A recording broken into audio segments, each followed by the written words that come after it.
আসসালামু আলাইকুম। করিডোর ইস্যুতে তুমুল সমালোচনার মুখে রাজনৈতিক দলগুলোর সঙ্গে সরকার কোনো প্রকার আলোচনায় না গেলেও বা যাওয়ার ইঙ্গিতও আমরা পাচ্ছি না, তারপরও তুমুল চাপের মুখে এই বিষয়টি নিয়ে কথা বলতে বাধ্য হয়েছেন জাতীয় নিরাপত্তা উপদেষ্টা ডক্টর খলিলুর রহমান। কিন্তু তিনি সাংবাদিকদের সামনে যে কথাগুলো উপস্থাপন করলেন তাতে আমার কাছে মনে হয়েছে যেন আমরা কোটি কোটি মানুষ সবাই প্রাইমারি স্কুল পড়ুয়া শিক্ষার্থী, আমাদেরকে গল্প শোনানোর মতন সব কিছু বলে যাচ্ছেন শিক্ষক হিসেবে। তার এই বক্তব্যের কোনো কোনো অংশ চরম অসত্য এবং তিনি বেশ কৌশলের আশ্রয় নিয়েছেন। কী ধরনের কৌশল, কী ধরনের অসত্য বক্তব্য তার মধ্যে আছে, দর্শক আমি একটু ধরে ধরে তার পাল্টা যুক্তি দিতে চাই। এবং যেহেতু অনেক বড় লম্বা কথা ছিল, সব বিষয় নিশ্চয়ই এখানে আনা সম্ভব না, কিছু বিষয় নিয়ে আসছি। নিরাপত্তা উপদেষ্টা খলিলুর রহমান বলছেন, জাতিসংঘের সাহায্য নিয়ে বাংলাদেশ একটি করিডোর দেওয়ার যে গুজব তৈরি হয়েছে, আমি দায়িত্বহীনভাবে বলছি, করিডোর নিয়ে আমাদের সঙ্গে আরও কারোর কোনো কথা হয়নি, কোনো কথা হবেও না, মানে কোনো আলোচনা হয়নি। অথচ তিনি এর আগে গত 4 মে ঠিক একইভাবে সাংবাদিকদের সামনে যে কথাগুলো বলেছিলেন, সেখানে কি ছিল তার একটি অংশ ছিল এরকম যে আমরা মানবিক করিডোর নিয়ে কোনো আলোচনা করিনি, আমরা মানবিক করিডোর কিংবা অন্য কিছু নিয়ে সংশ্লিষ্ট পক্ষগুলোর সঙ্গে এখনও কোনো চুক্তি করিনি, এবং বিষয়টি নিয়ে জাতিসংঘ এবং সংশ্লিষ্ট অন্য পক্ষগুলোর সঙ্গে যুক্ত রয়েছে। আলোচনা ছাড়া যুক্ত থাকে কিভাবে? আর দ্বিতীয় কথা হচ্ছে, এখন বলা হচ্ছে এটি মানবিক চ্যানেল বা ত্রাণ চ্যানেল, এই ধরনের কথাবার্তা বলা হচ্ছে। তখন কেন এই শব্দগুলো উচ্চারণ করা হয়নি? তিনি করিডোর ইস্যুতে সেনাবাহিনীর সঙ্গে সরকারের কোনো মতপার্থক্য আছে কিনা সাংবাদিকদের প্রশ্নের জবাবে কি বলছেন সেনাবাহিনীর সঙ্গে কোনো ধরনের কোনো মতপার্থক্য নেই, সেনাপ্রধানের সাথে বিস্তারিত আলোচনা হয়েছে, এ নিয়ে আমরা এক সমতল অবস্থান নিয়েছি, এ নিয়ে কোনো ফাঁকফোকর নেই। ফাঁকফোকর অবশ্যই আছে সরকারের বক্তব্যে, তার বক্তব্যে ফাঁকফোকর আছে, ফাঁকফোকর নেই সেনাবাহিনীর বক্তব্যে। এর আগেই জানিয়েছি আপনাদেরকে আলাদা একটি কন্টেন্টে, সেনাপ্রধান স্পষ্ট ভাষায় বলেছেন, করিডোরের নামে বাংলাদেশের বুকে বিশেষ কোনো শক্তির খেলা চলতে দেওয়া হবে না।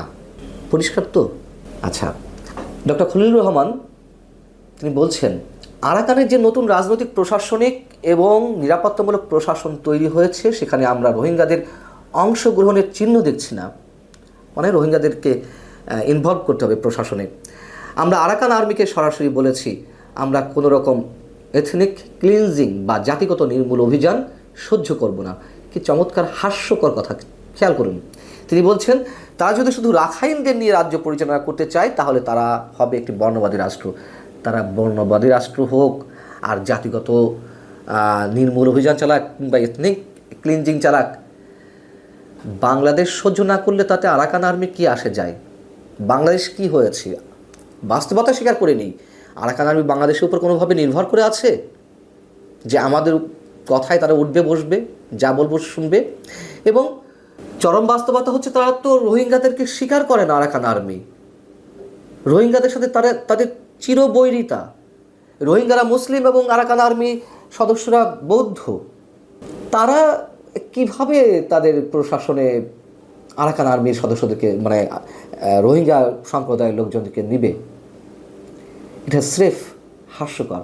এবং যেই কথিত মানবিক সহায়তা পাঠানোর কথা বলা হচ্ছে, যে আমরা চ্যানেল দেব, জাতিসংঘের মাধ্যমে সেগুলো যাবে, এইগুলো কাদের হাতে পৌঁছাবে?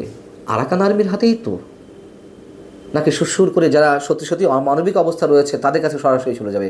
প্রশ্নই ওঠে না। আরাকানের যে অবস্থা, তাতে করিডোরের প্রয়োজন নেই, ডক্টর খলিলুর রহমান বলছেন। এবং ত্রাণ পৌঁছে দেওয়াটাই প্রধান কাজ, এবং এটি করতে পারলে সেখানকার পরিস্থিতি স্থিতিশীল হবে, তাহলে আমরা রোহিঙ্গা প্রত্যাবাসনের কথা বলতে পারবো। কি ভয়ঙ্কর, মানে ছেলে ভোলানো কথা, এর চেয়ে ছেলে ভোলানো কথা আর হতে পারে না। আরাকান আর্মি কি যুদ্ধ করছে খাদ্যের জন্য, ওষুধের জন্য, যে ওষুধ খাদ্য এগুলো গেলে যুদ্ধ থেমে যাবে, পরিবেশ স্থিতিশীল হবে, আর তারপর আমরা রোহিঙ্গাদের সুরসুর করে পাঠিয়ে দিতে পারবো? মানে কথাবার্তার তো মিনিমাম একটা লেভেল থাকবে, যে আমাদেরকে বোঝালে আমরা একটু বোঝার চেষ্টা করব এখানে কি বোঝার আছে। আমাদেরকে কেউ একটু ভালো করে বোঝান যে আমরা কি ধরে নেব এই কথাগুলোর মধ্য দিয়ে।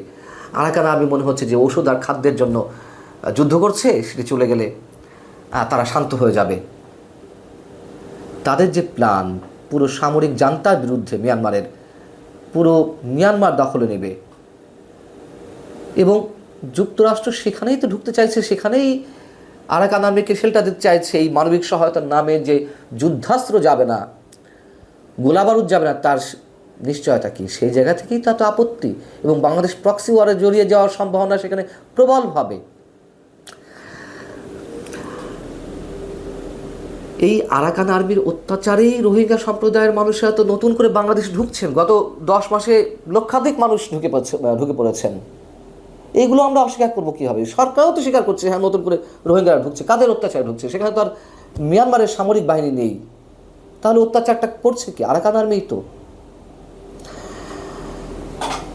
ডক্টর খলিলুর রহমান পরবর্তীতে আরও যে কথাটি বলছেন চরম অসত্য।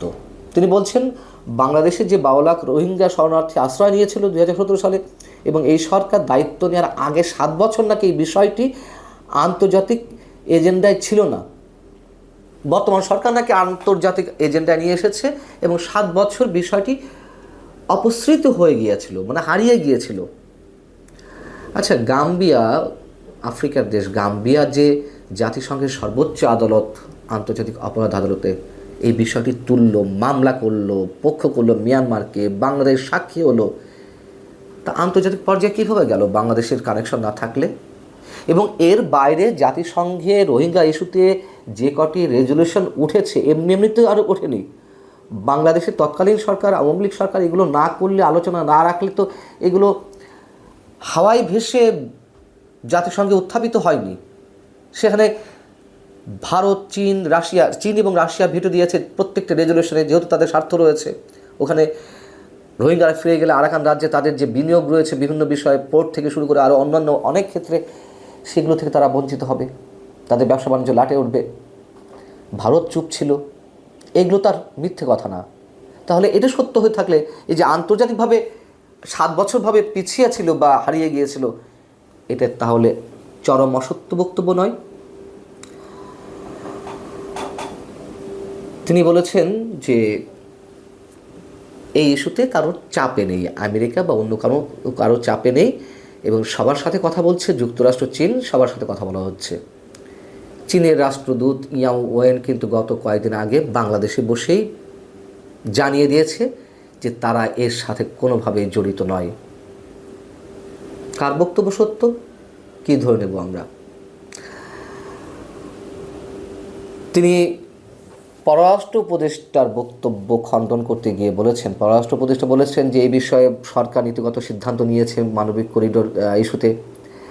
উনি সেটি বলছেন, সেটিকে অ্যাভয়েড করতে গিয়ে, মানে লুকাতে গিয়ে তিনি বলছেন না না, এটা তার স্লিপ অফ টাং, তিনি মানবিক করিডোর বলেননি। আচ্ছা, ধরে দিলাম স্লিপ অফ টাং, তিনি মানবিক করিডোর বলেননি। সরকার যে নীতিগত সিদ্ধান্ত নিয়েছে সেই কথার কি বিরোধিতা করেছেন? করেননি তো। আর পররাষ্ট্র উপদেষ্টা যে ব্যক্তিত্বের মানুষ, আমি তাকে ব্যক্তিগতভাবে যতটুকু জানি, তার অসত্য বক্তব্য দেওয়ার কোনো সুযোগ নেই। সবশেষে আরেকটা কথা বলি, তিনি এই আলোচনায় তার নাগরিকত্ব নিয়ে যে প্রশ্ন উঠেছে, তার দ্বৈত নাগরিকত্ব রয়েছে, তিনি খুব বোল্ডলি বলেছেন যে আমি শুধু বাংলাদেশেরই নাগরিক, অন্য কোনো দেশের নাগরিকত্ব নেই। ভালো কথা, কিন্তু একটা মানুষ যুক্তরাষ্ট্রে 24 বছর বা 25 বছর ধরে বসবাস করবেন without any legal document of USA, তাদের কোনো ধরনের বৈধ কাগজপত্র ছাড়া বাংলাদেশের নাগরিক হয়ে অন্য কোনো দেশে এভাবে থাকা সম্ভব বছরের পর বছর, দশকের পর দশক?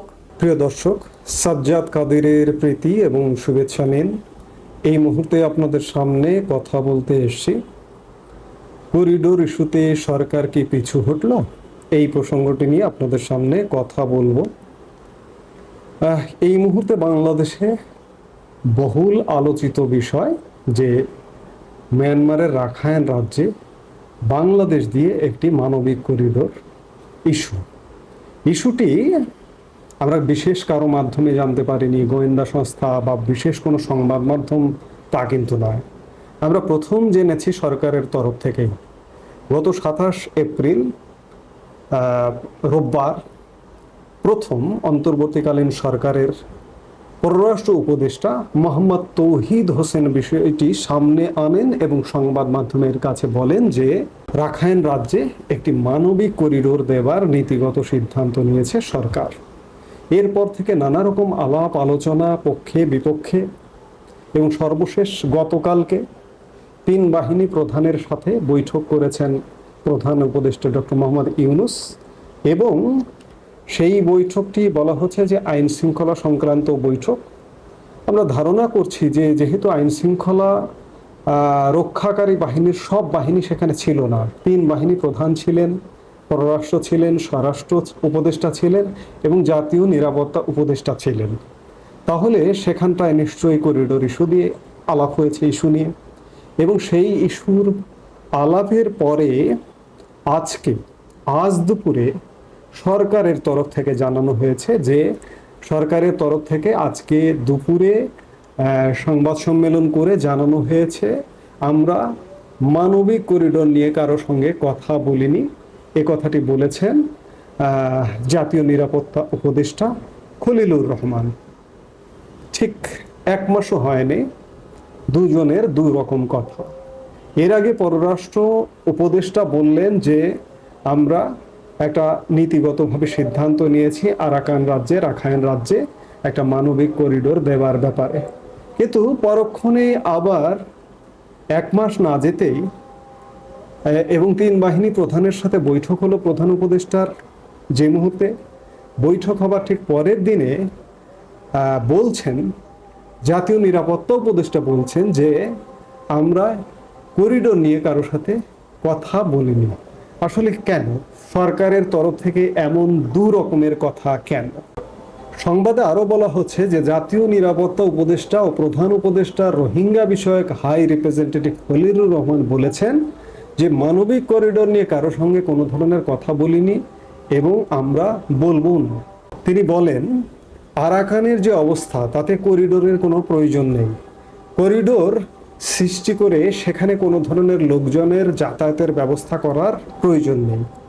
যে প্রয়োজনীয়তা আছে সেটা হলো ত্রাণ পৌঁছে দেওয়া। তিনি বলেন যখন মিয়ানমারে ভূমিকম্প হলো আমরা কিন্তু তাদের আবেদনের অপেক্ষা করিনি, আমরা পাঠিয়ে দিয়েছি, আমরা ত্রাণ পাঠিয়ে দিয়েছি।